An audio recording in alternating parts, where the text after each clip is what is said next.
Alright, so basically this is what I got going on, and I think you guys might get a little bit of interest out of this. Sorry about the shakiness.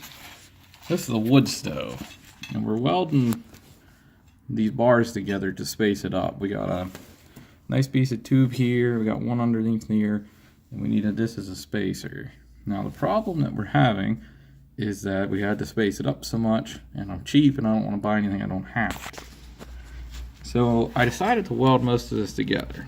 So what we're doing is, since there's so many plates here, we welded this one to the bottom first. And then we came over here, and then we welded this down across. So there's 3 beads on that right there. And you see how this one here, there's one lapping on top. So basically what I'm going to do, and this is very simple, it takes a while, is run a bead right here, weld that up. And then after I weld that up, I'm going to weld one on top of that until I get to this top plate. Until I get to that top plate, like I said, this really isn't necessary on this, but it makes me feel a little better that it's welded solid.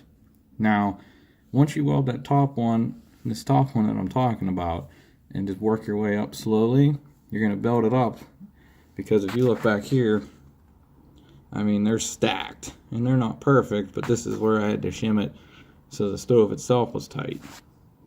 So once I get these all built up, I should be in decent shape.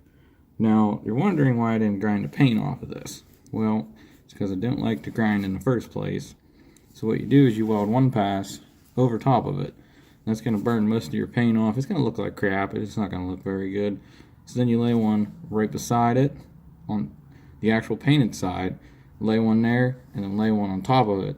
And then that gives you your good bead. If you don't want to grind. Like I said, it's not really that important that it's welded, but that's just how I do it. And once I get that all welded together, this piece itself should be solid enough to hold it and make me feel a little more comfortable. All this is just an old wood stove in a garage. Now, what we're running it on, it's very basic, nothing special. Decent machine. It's actually a TIG machine made by Lotus. Running around 115 amps. It's decent for what it is, and see, that's what I got going on. See, my window, I didn't want to put a hole in the wall. And if you're wondering how this is set up in the back, it's kind of interesting. This is what I had to do to get it set up in the back. I had to weld a plate to the back of the stove because it was rotted. And this is actually an old oxygen tube that was empty when I cut into it, so don't cut into them when they're full, because that's going to give you a bad day. But I cut it apart, and I got it welded together in here. That was fun. And then I welded it up here. You know, it works good. I've been using it for a couple years now, but I had bricks under it.